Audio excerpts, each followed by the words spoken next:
Hey, in this video I will introduce you to phthalate regulations and restrictions in the United States. So, what is a phthalate? And yeah, I actually had to look up the pronunciation of that word on YouTube part of this video. But a phthalate is a chemical that's used to improve certain, say, material characteristics of plastics, flexibility and durability. It's also known as a plasticizer. The problem with phthalates is that they're quite nasty. They may, at least there are some links, they say, to cancer, to metabolic disorders, male infertility, drastically reduced sperm counts. If we look at metabolism now compared to, say, the 70s, the same amount of calories, well, let's say, just packs on a lot more fat. And some experts believe that phthalates could be a reason for this, because we use plastics everywhere. We even eat plastics. So you got a number of phthalates down here: DIMP, DNOP, DIDP. Well, we don't really have to go into detail because that's really up to the lab to decide. So, which products may contain phthalates? Basically anything with, well, that contains plastics, but there's also a risk for composite materials, okay, that's made of, say, one material and plastics, okay, and also certain coatings.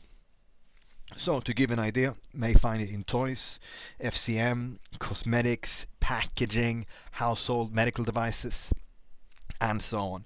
Now, the highest risk is in PVC plastics. I I don't know why, but it's just an average. It's just more. It's significantly. Uh, the risk is significantly higher that a PVC, that any random PVC product contains high amounts of phthalates above the limits compared to other types of plastics. And also keep in mind that producing phthalate-free products is more expensive. Otherwise, they will be phased out already.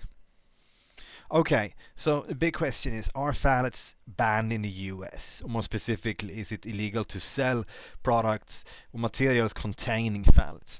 Now, phthalates are restricted, well, covered by various regulations. CPSIA, okay, that's for children's products. 21 CFR, covering food contact materials. California Proposition 65, and other state regulations. Okay.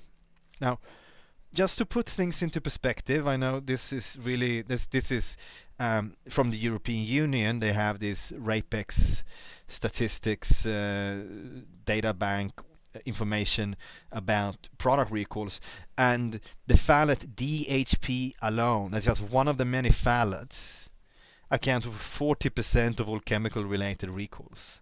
Okay, for plastic products. That gives you an idea that phthalates are really having an outsized impact when it comes to compliance issues for importers, exporters, manufacturers, resellers, you name it. So yeah, it's really a big deal. And I have been working with brands mainly in mainland China, well, not Chinese brands, but companies importing from mainland China, also Vietnam. And I can say that phthalates is really the main risk. When there's been issues with lab testing, it's very often been phthalates. I would say in 7 out of 10 cases, it's been caused by phthalates. So it's really a big issue when it comes to consumer products. Now, what does it really mean that phthalates are restricted? It doesn't necessarily mean that the phthalate in question, or all of the phthalates, are banned, meaning 0%, anything above is illegal. Instead, it can mean, as in the case of CPSIA, which applies to all children's products in the US, there's a maximum level, in this case, of 0.11% of the weight. Okay? As of the entire toy. And they also list a number of phthalates here. Keep in mind, by the time you watch this video, or even tomorrow, or this afternoon, this list could be outdated. Then again, you don't really need to keep track. I will explain that in a bit, how that part works. Now, actually, not in a bit, right now. How do you know which phthalates to test for? Well, another way to frame this question could be, how do you know which phthalates um, are restricted in the United States for your product in your state or the states where you plan to sell? Because there are two different levels here. We've got the CPSIA, which is a federal agency, the CPSC, meaning applies in all states, whereas California, Vermont, and so on, as I just showed you, they have their own state level regulations. But so yeah, it can be, let's say, quite fragmented. Depends on the product, depends on where you sell it. The way I strongly recommend, well, that you approach this when assessing this is, don't try to find this information on your own. Go to a testing company, Intertech, SGS, Eurofins, Kima, TUV, and so on. Just let them know, give them a bill of materials, a product photo, and tell them in which state your company is based and where you plan to sell your product.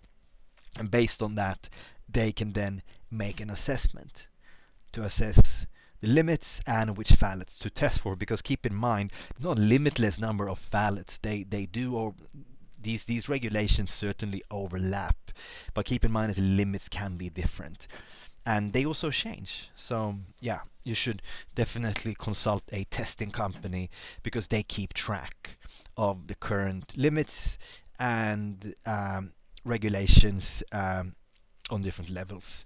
So how much should you expect to pay? Now, this depends ultimately on the number of materials, because you can only apply a material test to one specific material. That's the way it works. So the more different colors you have, the more different components you have, the more it will cost to get phthalates testing done.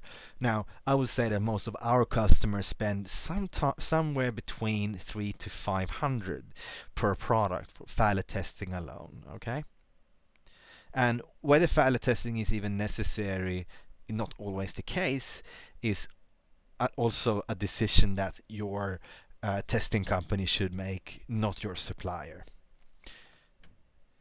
Okay, so if you want to learn more about compliance requirements, you can try out our product compliance information tool on compliancegate.com/tool. You can also subscribe to our YouTube channel for more product compliance related videos.